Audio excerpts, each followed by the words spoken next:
Bulletin का आगाज करेंगे और सबसे पहले आपको बताएं कि आर्टिकल 63A की तशरीह से मुतालिक नजरसानी दरखास्त पर समाअत हुई है। Justice Aminuddin Khan, justice Jamal Mandokhail, justice Mazhar Alam bench में शामिल है। 5 रुकनी लार्चर बेंच में शामिल जस्टिस मुनीब अख्तर समाअत के लिए कमरा अदालत नहीं आए। जस्टिस मुनीब अख्तर का रजिस्ट्रार सुप्रीम कोर्ट को खत, प्रैक्टिस एंड प्रोसीजर कमेटी की तश्कील 9 पर तहफुजात हैं। चीफ जस्टिस ने जस्टिस मुनीब अख्तर के खत का आखिरी पैराग्राफ पढ़कर सुनाया।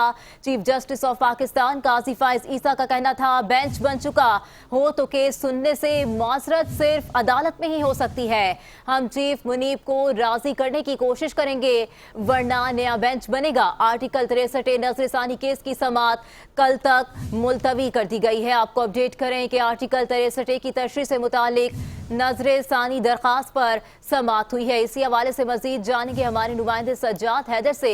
सज्जाद, आगाह कीजिएगा इस समाअत का मजीद अहवाल। जी बिल्कुल, आज सुप्रीम कोर्ट में आर्टिकल 63A की नजरसानी केस की समाअत होनी थी। आज जैसे ही इस केस की समाअत का आगाज हुआ तो 5 रुकनी बेंच इस मामले के लिए तश्कील दिया गया था। जिस 5 रुकनी बेंच में जस्टिस मुनीब अख्तर भी शामिल थे।